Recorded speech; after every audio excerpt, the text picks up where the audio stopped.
Muy buenas tardes. Es un gusto otra vez saludarlos. Ya son algunos eventos nacionales y algunos hasta internacionales en que nos hemos podido ver en esta forma virtual, desafortunadamente en esta forma virtual, y esperemos, como se ha deseado en otras presentaciones, que podamos socializar muy pronto. Antes que nada, quiero dar el agradecimiento a Janssen, en especial a Luis Felipe, que me acaba de presentar, y a Alejandro Ramírez, por haberme invitado a dar esta plática y por haberme dado toda la libertad de presentar el material que yo considero que es importante para hablar de este tema, que es resistencia a antirretrovirales, cómo nos sirve para optimizar los esquemas. En esta diapositiva ven, afortunadamente he tenido la suerte de poder compartir mi experiencia a través de varios laboratorios farmacéuticos y a los cuales a todos agradezco que tomen la atención de considerarme. Y la pregunta de hoy es, ¿realmente nos sirve la resistencia para optimizar un esquema? Y para vernos un poquito actuales, quise tratar de empezar a contestar esta pregunta basándome en las últimas guías que acaban de salir de tratamiento antirretroviral en los Estados Unidos. Recuerden, estas guías acaban de publicarlas en JAMA y son las últimas guías de la International Antiviral Society USA. Y lo que tenemos es parte de lo que ya nos dijo el doctor Benjamin Young, al cual realmente ya lo pude hacer a través del chat, pero le envío un gran saludo. Hemos podido tener algunos momentos, pláticas a través del teléfono, y de los conceptos que saqué, hay mucho que pueden sacar de estas guías, es que los esquemas actuales parecen, como ya nos dijo Ben, menos pronos a desarrollar resistencia, ¿sí? Aun cuando la adherencia no sea óptima. Esto, sin embargo, tendremos que ver cómo evoluciona fuera de lo que hoy considero Ben, que es el escenario de los países desarrollados y no nuestro escenario. Sin embargo, yo espero que no vaya a ser mucho muy diferente. Ahora, el segundo punto que les puse aquí es que la prueba genotípica debe de confirmar la ausencia de resistencia a cualquiera de las dos drogas. Si ustedes quisieran iniciar un esquema de doble droga, como en este caso el que proponen aquí. Y otro escenario es, vean aquí en la tabla 2 se habla de otras opciones de tratamiento inicial de antirretroviral, y vean cómo en pacientes que tienen resistencia múltiple antes de tratamiento, o en aquellos que tienen resistencia a los inhibidores de integrasa, las opciones con una combinación potente como es darunavir cobicistat son algunas de las mejoras. Para cambiar un esquema en falla virológica, siempre se recomienda un genotipo, aunque vamos a discutir esa indicación del primero al segundo esquema de tratamiento, ¿sí? Ahora, otro aspecto, y voy a tocar varios de estos aspectos en mi plática, es que aparecen nuevos no nucleócidos que pueden ayudarnos a combatir la resistencia que han generado los que ya usamos, en especial efavirenz, y hablan de la resistencia transmitida muy frecuente a los no nucleócidos y muy rara a los inhibidores de integrasa. De todo esto, que es un collage de lo que encontré muy interesante en relación a resistencia en las guías del 2020, Voy a hablarles un poquito utilizando estos temas, algunos conceptos de resistencia, algunos me los han oído ya, traté de hacer algunas otras figuras interesantes. ¿Qué tanto nos afecta hoy la resistencia transmitida y qué tanto nos va a afectar en el futuro?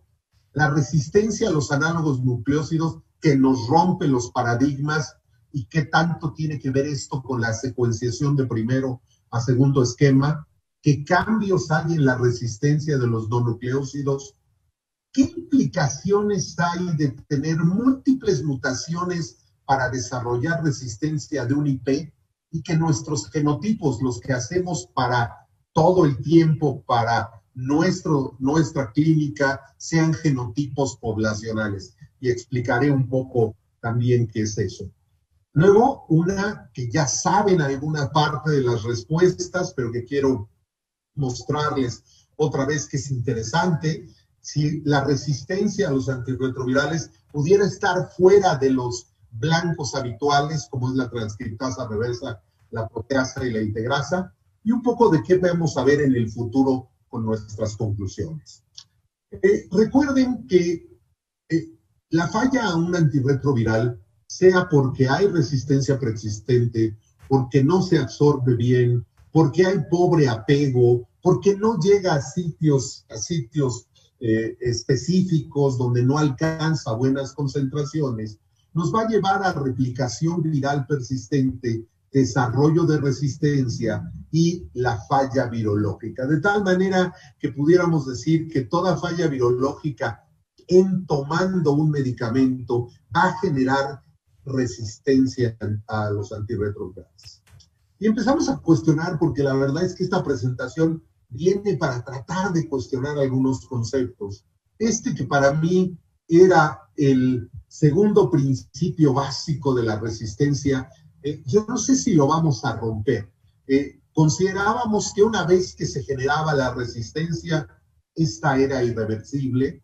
Y sin embargo, pregunto, si hoy tenemos una resistencia con una mutación y mantenemos 15, 20 años indetectable a alguien con un esquema antirretroviral, ¿no llegará a desaparecer la resistencia? Esto es algo que no puedo contestarles el día de hoy, pero que realmente es algo muy interesante de ver para el futuro.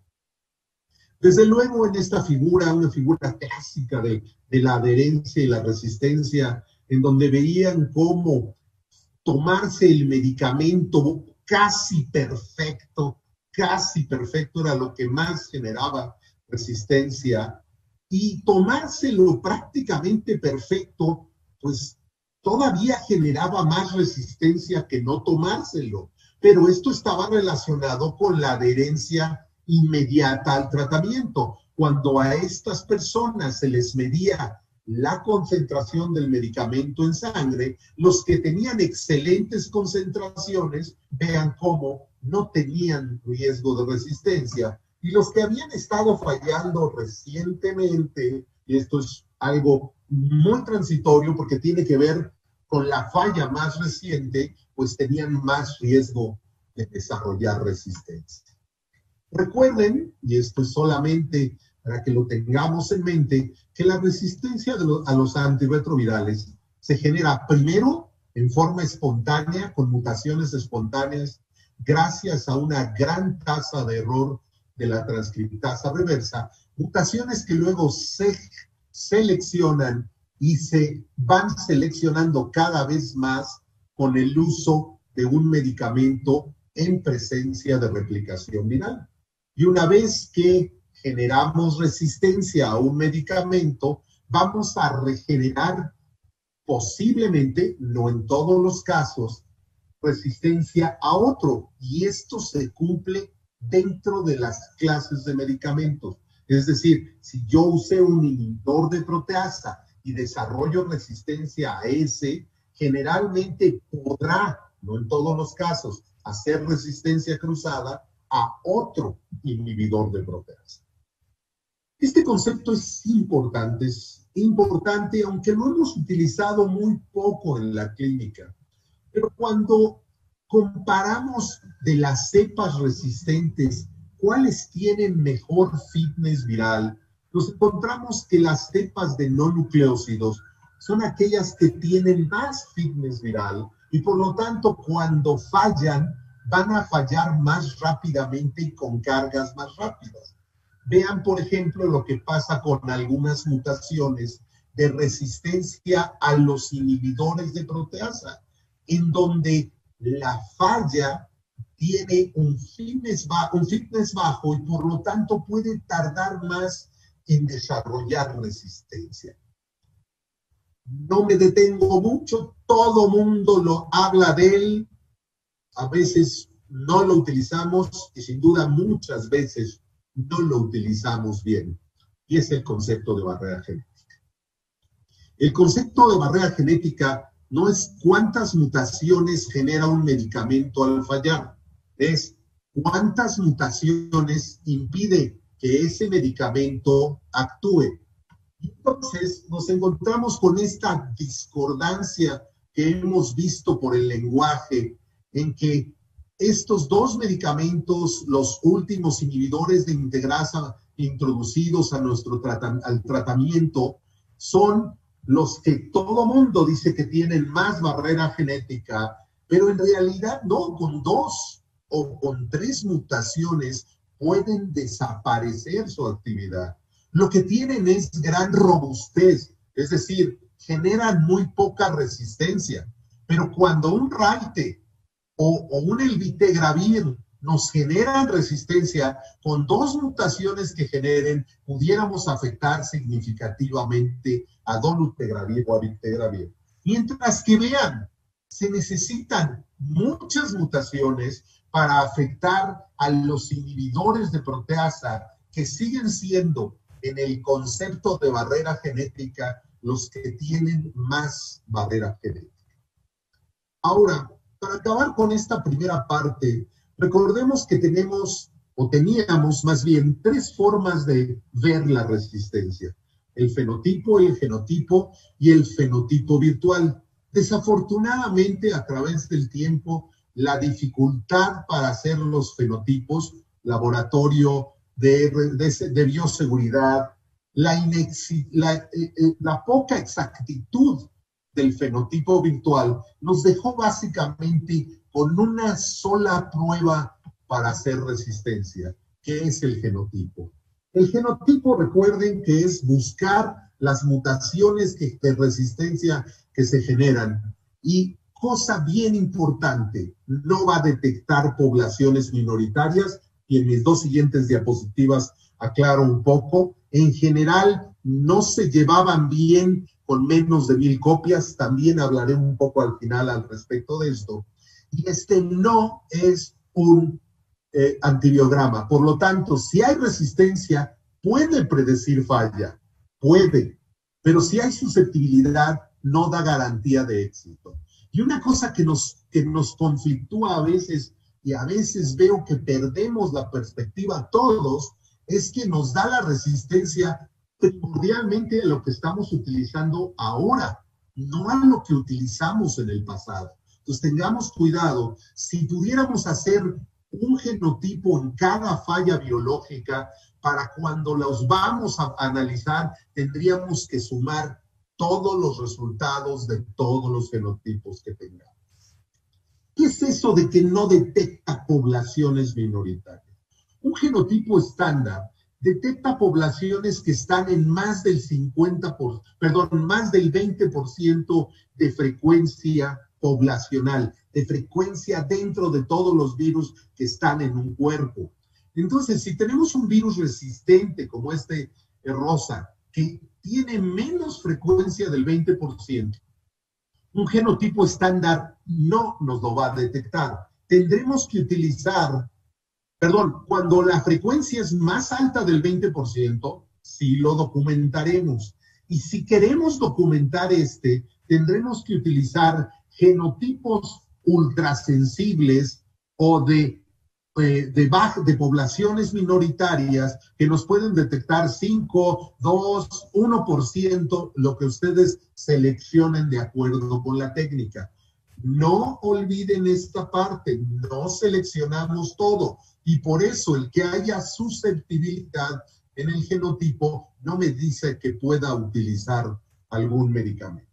Y me interesó ponerles esta diapositiva, es una diapositiva muy vieja, vean cómo hace referencia a un artículo del 2003, pero aquí lo que decían es que los 3 algoritmos que hoy seguimos manejando para interpretar los genotipos, que es el de la Universidad de Riga en Bélgica, la de Francia, perdón, del sistema francés de SIDA y la de Stanford, cómo hay discordancia en hasta 16% de las interpretaciones y eso sigue ocurriendo. Aparte de todo, tenemos que utilizar algoritmos que no necesariamente coinciden en cómo interpretarlos.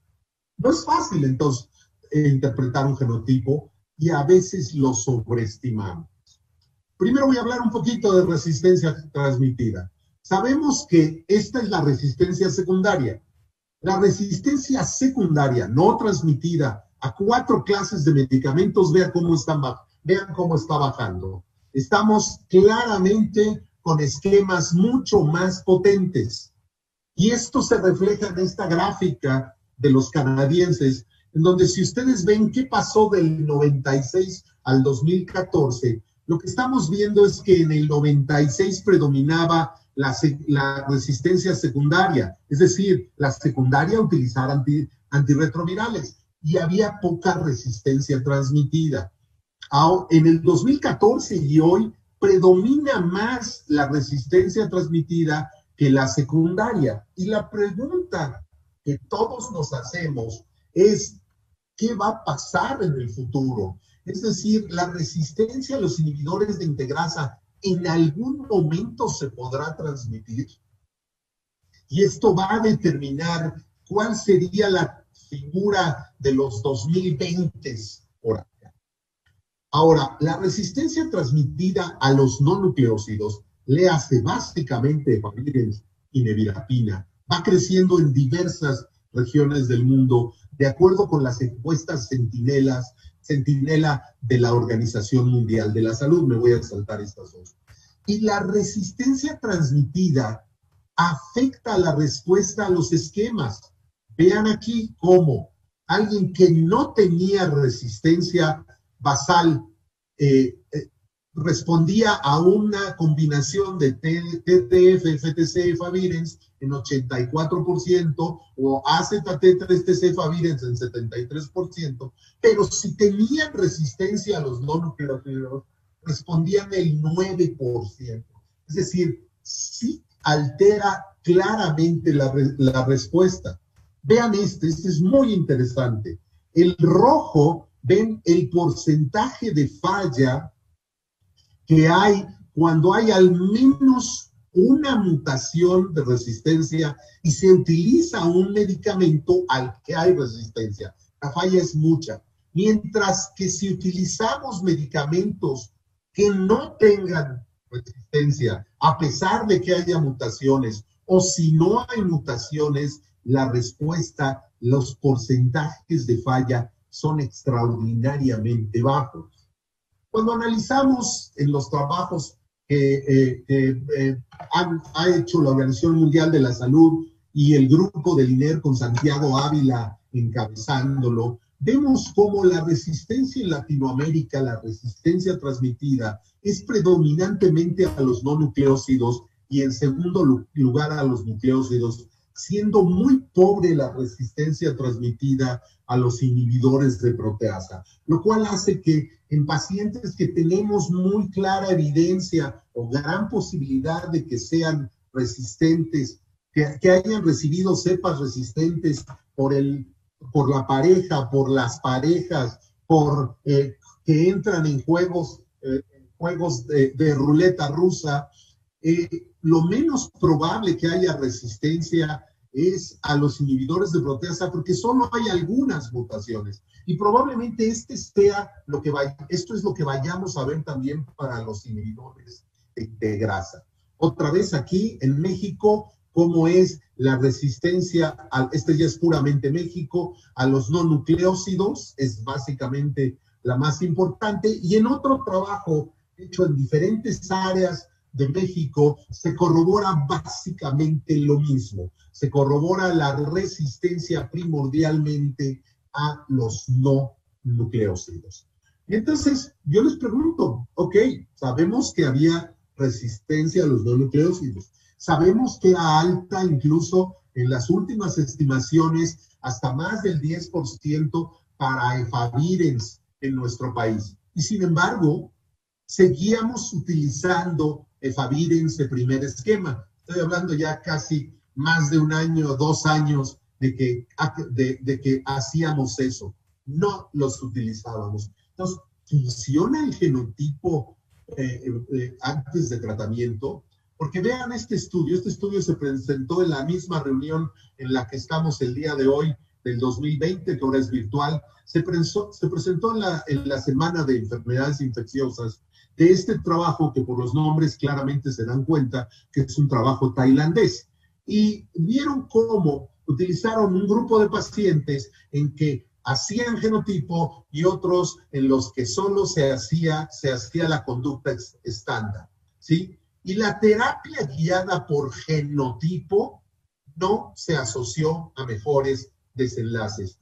Había menos indetectables en los que tenían genotipo que en los que no tenían genotipo. Y con una prevalencia de resistencia transmitida del 10% para los no nucleócidos, muy semejante a lo que tenemos en nuestro país, ¿sí? Entonces, para los que todavía van a iniciar tratamiento con efavirenz, ¿sí? La pregunta es, ¿tenemos que hacer el genotipo basal? En realidad yo les diría que con estos resultados tenemos poca evidencia y con lo que aprendimos a hacer todavía y en los últimos años un poco menos, pues probablemente no vaya a necesitarse. Y ahora la siguiente. Y vamos a necesitar hacer ahora otro genotipo, porque tendríamos que hacer genotipo de transcriptasa reversa para el esqueleto de nucleócidos y de transcriptasa reversa para y de integrasa para los inhibidores de integrasa. ¿Tenemos que hacer genotipo para los nuevos? No. Y no porque la resistencia que generan estos medicamentos es tan baja. Vean cómo en todos los estudios, cuando se utilizó dolutegravir en primera línea, no había resistencia. Si se utilizaba bictegravir en la primera línea, no había resistencia. Y entonces es poco probable que se vaya a transmitir. En los estudios de resistencia transmitida, vean cómo en España del 2012 al 17, solo hubo una mutación de resistencia transmitida que impactaba significativamente a raltegravir y una de resistencia intermedia y a elvitegravir, pero ninguna de las que documentaron en este estudio de España afectaba a los inhibidores de integrasa. Este es otro estudio en Alemania con los mismos resultados, puras mutaciones polimórficas. Y esto nos ha dejado de alguna forma tranquilo, pero me regreso un poco y quiero hacerles ver una mutación. Esta dice sensible a todos, 157Q. Presente. Acá en el estudio alemán, presente. Y en esta gráfica que me da mucha pena y les pido disculpas por no haberla actualizado, el artículo de Federico García, de Fede García, ya está publicado en este año. Pero lo que pueden ver es que esta es una falla a tenofovir FTC, dolutegravir 2 veces al día, porque utilizaba rifampicina y luego ya ha cambiado a una vez al día cuando dejó de utilizar rifampicina. Y si ustedes se dan cuenta, la única mutación que tenía es esta que vimos en los estudios de resistencia transmitida. Y luego aparecieron otras mutaciones como la 263 que hicieron que fallara por completo el esquema de dolutegravir y que ameritara rescatarlo. En este caso decidieron rescatarlo con tenofovir, darunavir, cobicistat y ripivirina. Entonces, no tenemos mucha evidencia de resistencia transmitida a los inhibidores de integrasa. De lo poco que tenemos, nos debe de llamar la atención solo esta mutación, porque pudiera, al estar presente, hacer que aún con un inhibidor de integrasa pudiéramos fallar. Estos son puros pudieras y no tenemos una certeza absoluta. Estamos viendo cómo hemos cambiado algunos paradigmas en relación a los análogos nucleósidos. Si recuerdan, hace mucho tiempo Steve Dix nos habló de la actividad residual. Y esta actividad residual era pacientes que estaban fallando y yo les quitaba un grupo de medicamentos. Les quitaba los inhibidores de proteasa y la carga viral promedio no cambiaba. Les quitaba los no nucleósidos y la carga viral hasta bajaba. Pero le quitaba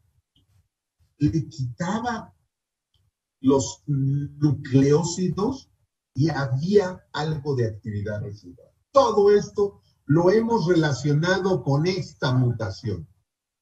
La M184 y su efecto de hipersusceptibilidad sobre AZT, tenofovir y D4T muy poquito, y ya no tenemos D4T. Pero si se fijan que es el estudio original, habla de la hipersusceptibilidad de la M184 cuando había TANS. Es decir, hay algo que hace que esta mutación combinada con TANS favorezca la actividad de ciertos medicamentos. Estas se las dejé así en inglés.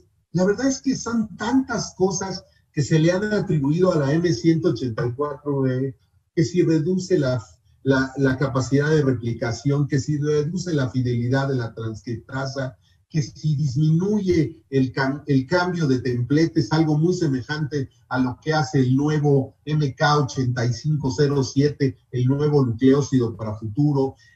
No sabemos, hay mucho, pero vean lo que llegan a hacer algunas cosas. Es una diapositiva muy vieja que me la regaló Mark Weinberg, de un caso que tuvo, Mark Weinberg en paz descanse. Vean, este paciente estaba con tenofovir, 3-TCN, virapina, y había desarrollado la K65R, que supuestamente le daba resistencia a tenofovir, y tenía dos mutaciones que le daban clara resistencia a nevirapina. Pues, ¿qué creen que le hizo este paciente, nuestro querido amigo el doctor Weinberg? Le agregó AZT y el paciente estuvo indetectable por unos 6 años, solo agregándole AZT, porque había algo que permitía que AZT fuera hipersusceptible con la K65R.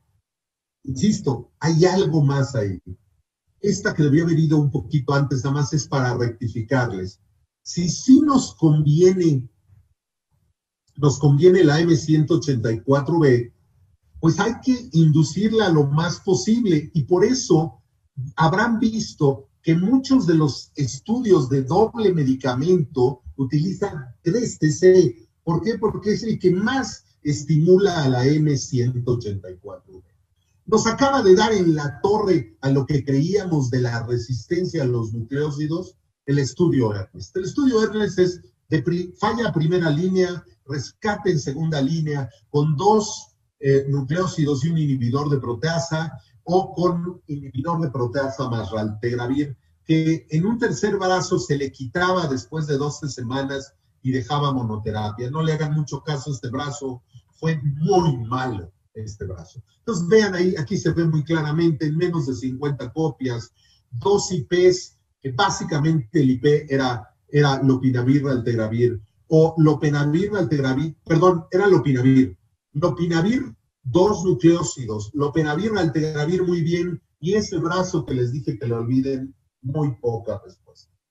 La sorpresa fue cuando en un estudio africano se asociaron a ver qué había de resistencia y sacaron esta curva que no es del ensayo principal, y aceptaré para los puristas de la estadística que no estaba como análisis sino es un análisis post-hoc. Y es cierto, tal vez tenga un poco de menor valor.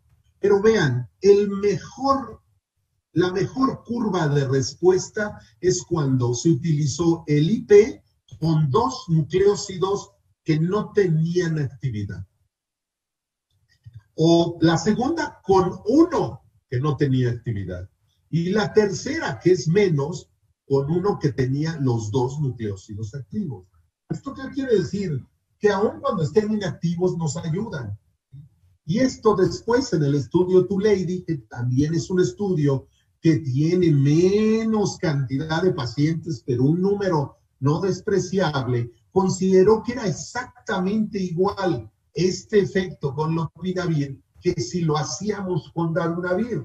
Y nos llevó a la conducta que utilizamos todos en nuestra clínica y que está en las guías mexicanas, en donde si yo no tengo un genotipo, lo que debo de utilizar es reciclar mis análogos nucleósidos y un inhibidor de proteasa. Si tengo genotipo y hay un análogo nucleósido activo, entonces podré utilizar dolutegravir, pero necesito el genotipo y necesito un nucleósido activo. ¿Esto qué nos lleva? La verdad, señores, nos lleva a que no sabemos cómo actúan. No sabemos muchas cosas de la resistencia real de los análogos nucleósidos. Y esto se prueba más cuando ustedes vean estos estudios de monoterapia con IP. ¿No? Muchos los conocen, Monet, el OK, el OK04, muchos de estos los conocen. Esto sin 3TC, la monoterapia con IP comparada con la triple terapia le iba mejor a la triple terapia. Pero si ustedes meten el 3TC aquí,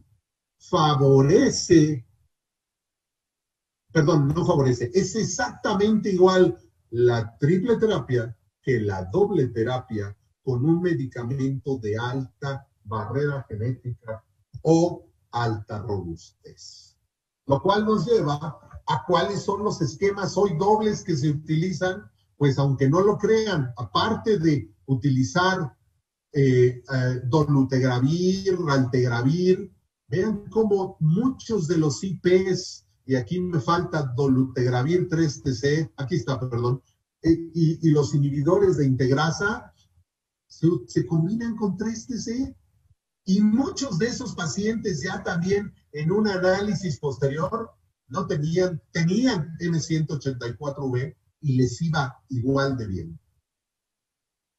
En relación a los no nucleósidos, hemos visto la aparición de un nuevo no nucleósido, doravirina, el cual es activo a varios de las mutaciones comunes que veíamos, tanto para resistencia como para falla como para resistencia transmitida, como para resistencia secundaria de efavirenz y de nevirapina, como eran la K103N, la 181C y la 190.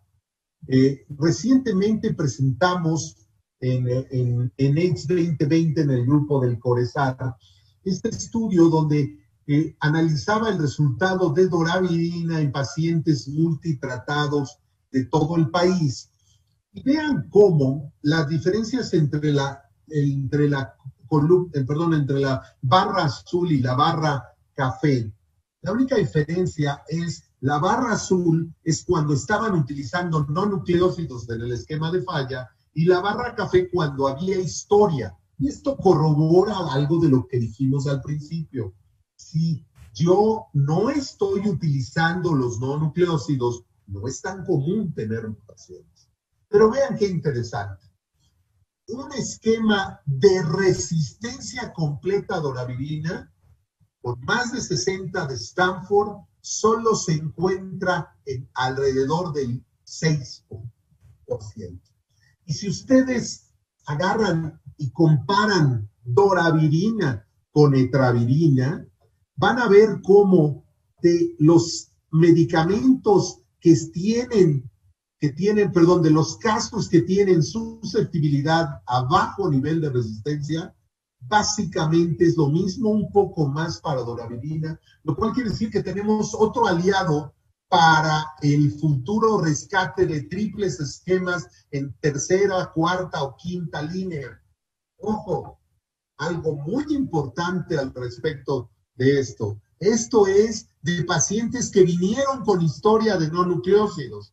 Si ahora tenemos un paciente que viene con historia de un inhibidor de integrasa en primera línea, darunavir cobicistada en segunda línea, en tercera línea va a poder utilizar un no nucleócido y obviamente no le van a poner efavirenz por todos sus efectos y van a poder utilizar alguno de estos no nucleócidos en esa tercera línea.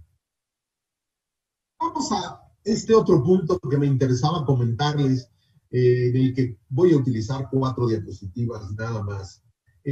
Ojalá, y este es otro de los grandes problemas de los fenotipos, ojalá los fenotipos nos dijeran, este es totalmente susceptible o este es totalmente resistente nada más. El problema es que las mutaciones nos van a poder dar intermedios que no sabemos mucho qué hacer.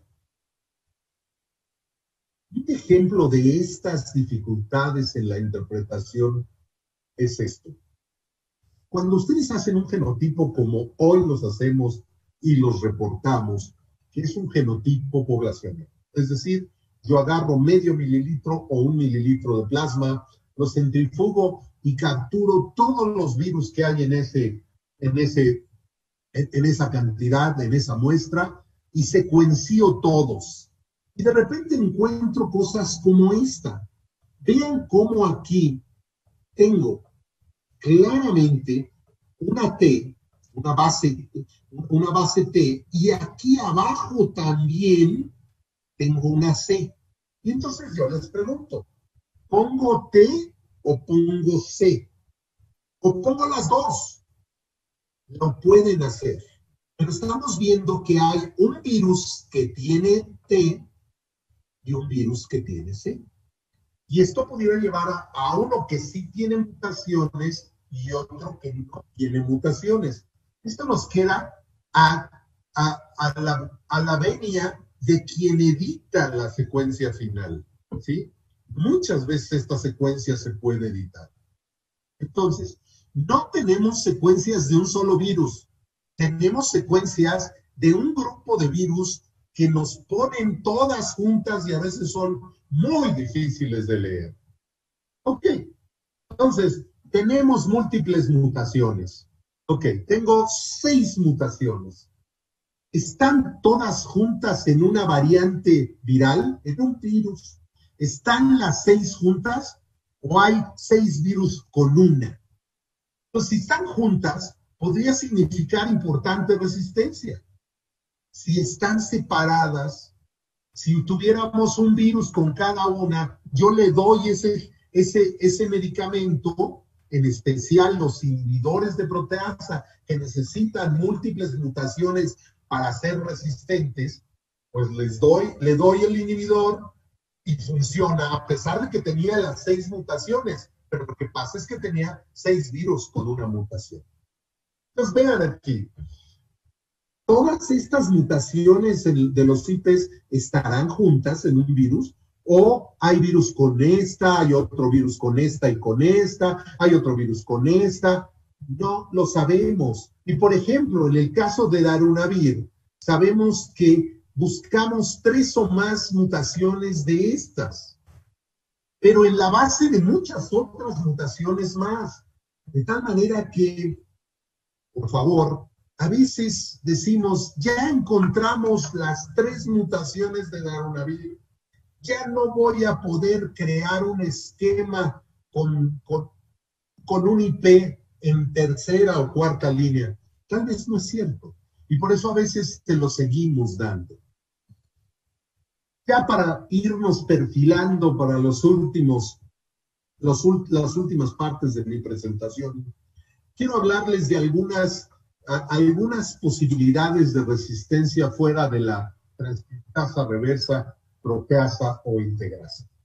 Todo esto viene de algo que siempre nos sorprendió mucho, que es que durante los esquemas de primera línea con inhibidor de proteasa reforzado, vean cómo todos están reforzados, no había resistencia al fallar.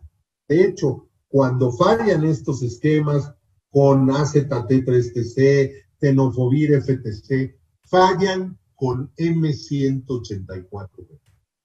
Sin embargo, desde el 2012 hemos estado trabajando con el grupo de la Organización Mundial de la Salud y hemos encontrado que hay mutaciones en el GAG que no secuenciamos en ninguno de los genotipos que hacemos, que pueden contribuir. Vean, estas son las mutaciones en la proteasa contra este inhibidor de proteasa. Si le agrego mutaciones en GAG, la resistencia es mucho mayor. Entonces, sí hay mutaciones fuera. En el caso de los inhibidores de proteasa, en GAG, pero también en otras partes. Un estudio más o menos reciente, ya no tan reciente, porque 2013 ya no nos queda tan reciente, demuestra que los inhibidores de proteasa no solo actúan inhibiendo la proteasa, la poliproteína que procesa la poliproteína de GAG-POL, sino también bloquean la transcripción reversa y los eventos posttranscripcionales de eso, ¿sí? Vean entonces cómo pudiera haber mutaciones aquí en este caso, en la GP41, que pudieran también alterar los inhibidores de proteasa. Entonces nos lo hace muy confuso. Y esto se hace todavía más confuso cuando vemos lo que han reportado recientemente, en especial este grupo de Utrecht en Holanda, en los Países Bajos, y el doctor José Luis Blanco, de todos ustedes conocido, que nos ven los pacientes que fallaron con monoterapia con dolutegravir.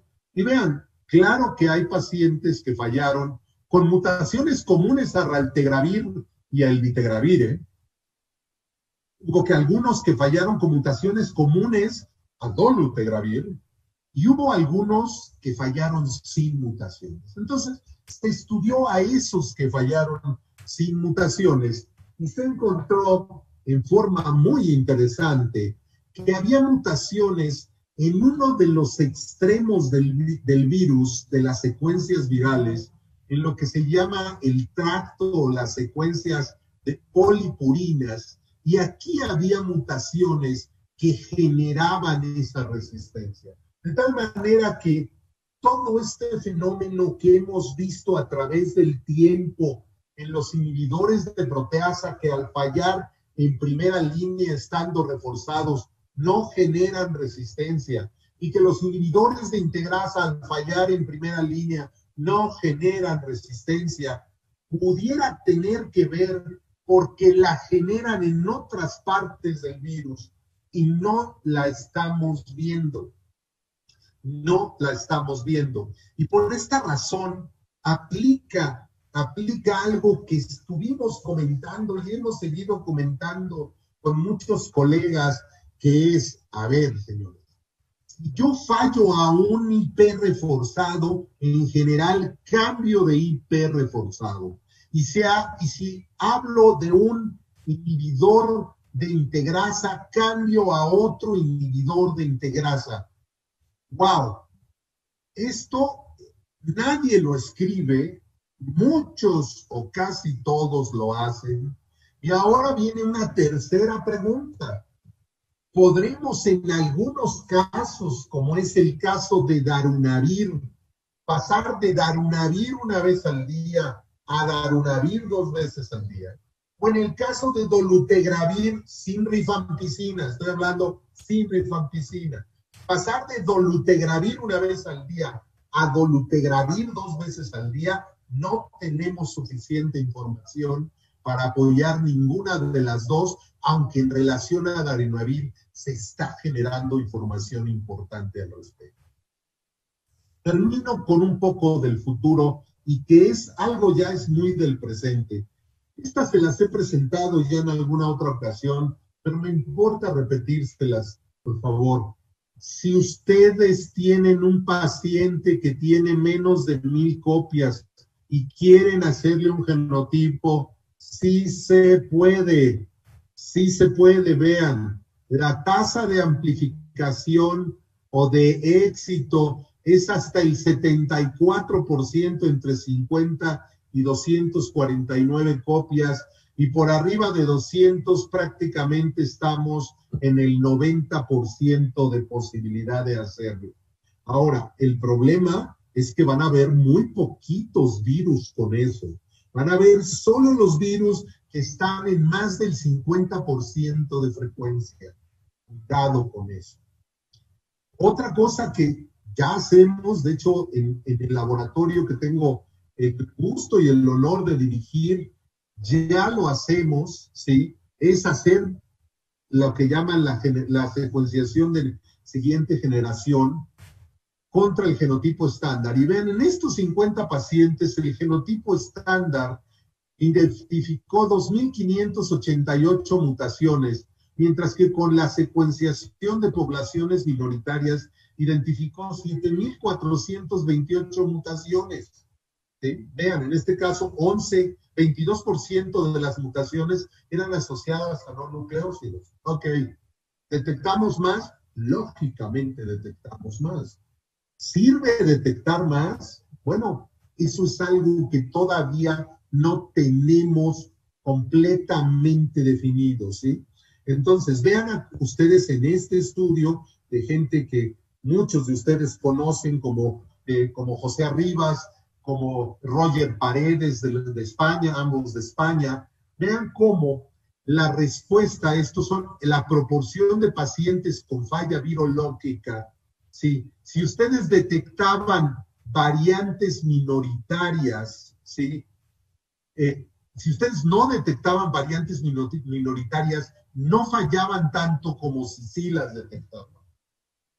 Desafortunadamente nos falta experiencia con esto, pero creo que ahora, sobre todo con la época de las fallas a los inhibidores de integrasa, tendremos que ir a poblaciones minoritarias. Finalmente, algo de lo que hemos hablado mucho tiempo y que podría ser útil en el futuro es hacer el genotipo del provirus. El provirus, recuerden que es el virus que se queda archivado.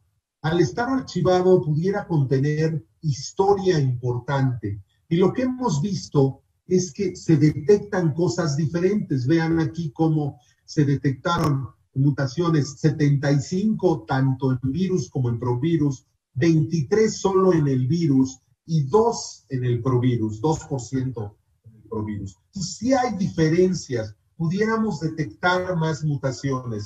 Desafortunadamente, todavía no hay un ensayo que nos diga si sí o no es aplicable y cuándo es aplicable en la clínica. Después de esto voy a tomar 3 minutos para hacerles mis conclusiones. Estoy de acuerdo que la eficacia y la tolerabilidad de los nuevos antirretrovirales es mucho mayor y que por lo tanto las fallas serán mucho menores, pero aún así seguiremos haciendo algo de resistencia. La pregunta es si no vamos a inventar una resistencia fenomenal en México utilizando primordialmente solo un esquema. Eso lo veremos. Recuerden que los ensayos de secuenciación utilizados comúnmente solo ven variantes que están en más del 18 o 20%, lo cual limita su eficacia de predicción. La resistencia transmitida es muy relevante principalmente a los no nucleósidos.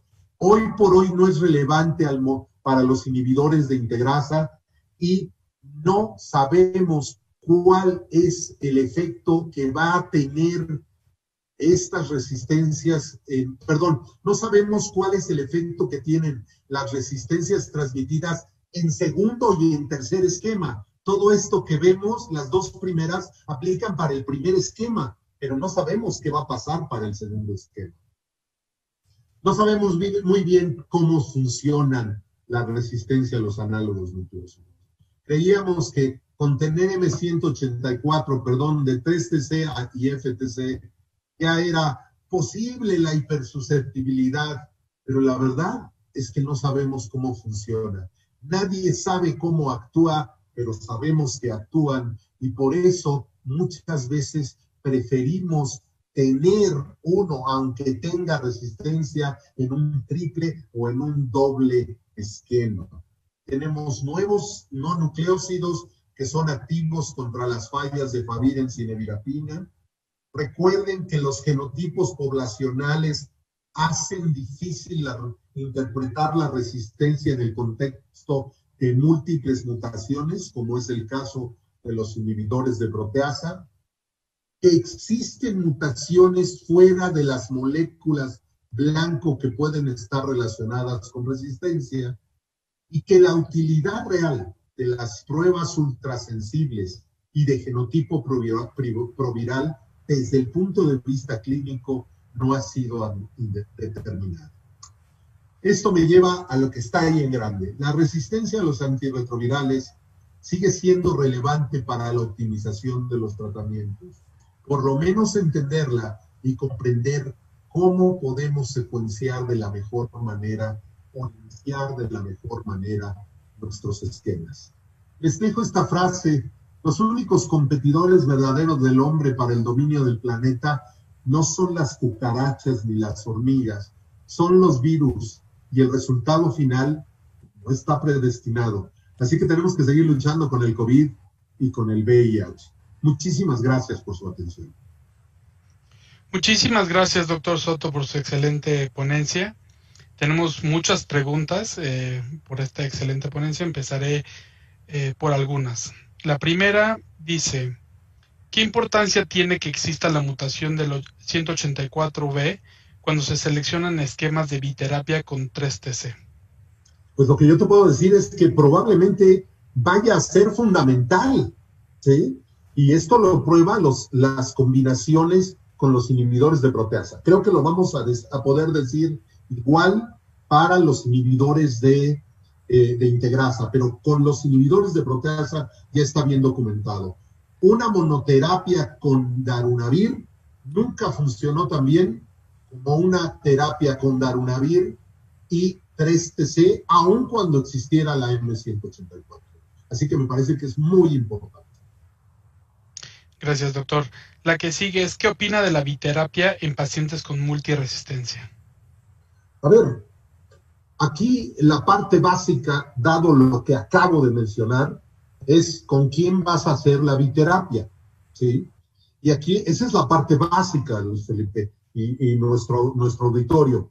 A ver, si yo lo hago con un medicamento que no tiene resistencia, con un darunavir que no tiene resistencia, con un inhibidor de integrasa que no tiene resistencia, seguramente va a funcionar bien. Pero si trato de hacer una biterapia, cuando han fallado esquemas con miembros de los mismos grupos y no tengo un buen genotipo de poblaciones minoritarias, puedo meter la pata. Gracias. La siguiente pregunta es: ¿cuál es el porcentaje actual de resistencias a integrasas en México? A ver, de resistencia a integrasa, la pregunta es doble, porque es transmitida 0.2%, perdón, hemos encontrado algunos ahí de poblaciones polimórficas, transmitida. De resistencia secundaria a raltegravir o a elvitegravir, ¿sí? Eso es básicamente por ahí, anda por ahí del 24-28%. Y de resistencia a dolutegravir, victegravir, la verdad es que no tenemos suficientes casos todavía para decir nada.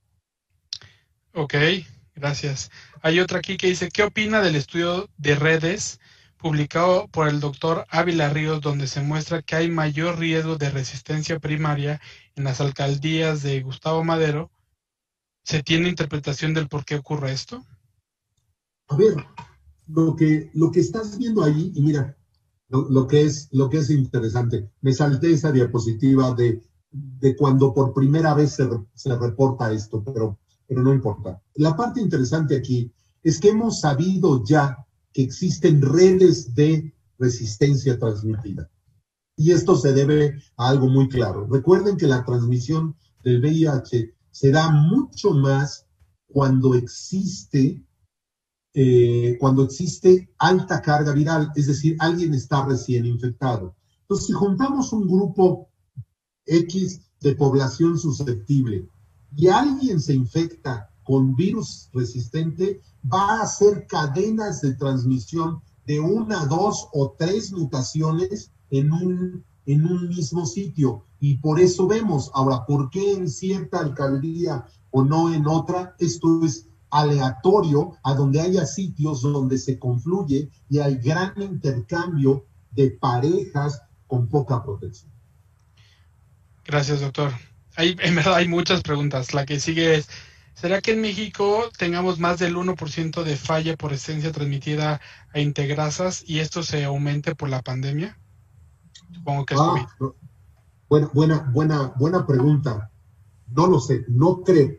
O sea, no tengo los datos para podérselo demostrar. Le digo mi opinión, no creo que tengamos más del 1% de falla por resistencia a los inhibidores de integrasa. No creo, ¿sí? Hay muy poca resistencia basal como para pensar que fallaran por esa resistencia. Y la resistencia basal es con polimorfismos. Entonces, no creo que sea eso. Creo que las primeras fallas que veremos en los inhibidores de integrasa, que estamos viendo en los inhibidores de integrasa, son por falta de apego, por COVID-19, por no recoger su medicamento y porque tienen efectos colaterales, que no es lo común, pero sí ocurre. Perfecto. A otro dice, se ha reportado mayor frecuencia de resistencia primaria en mujeres. ¿Tiene alguna explicación para esto?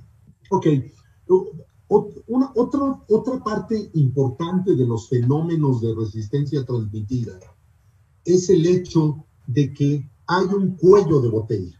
Es decir, alguien que tiene cepas resistentes no pasa todas las cepas resistentes, ¿sí?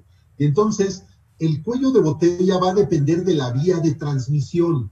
Y si estás hablando de eso, probablemente estaríamos hablando de que el cuello de botella es diferente en la mucosa rectal que en la mucosa vaginal o cuello uterino. Por ahí debe de estar la explicación. Ok, creo que ya se nos está acabando el tiempo. Tal vez una última pregunta que tengo aquí, porque ya nos excedimos un poco, que sería, doctor, ¿cuál cree que sean los principales factores que soportan cambiar ante falla un primer esquema a un no análogo nucleósido sin genotipo a darunavir cobicistat? A ver, la posibilidad es muy sencillo. Uno, la posibilidad de cambiar sin hacer un genotipo. Número 2, de tener la mejor barrera genética que vas a tener, por todo, y de tener un excelente apego. Ahora, si podemos en un futuro tener incluso una pastilla única, pues todavía va a ser mucho más ventajoso, porque en ese sentido se convertiría en el único esquema de segunda línea de los que están recomendados de pastilla única. Perfecto, muchísimas gracias, doctor. Siguen saliendo preguntas y esto nos deja un buen sabor de boca porque hay que seguir hablando de esto. Se ve que la comunidad científica sigue teniendo muchas dudas. Les agradezco a todos mis compañeros que pregunten, les agradezco que me hayan escuchado y agradezco a AMBI que sigamos teniendo un foro como este que siempre ha sido muy exitoso. Muchas gracias, doctor.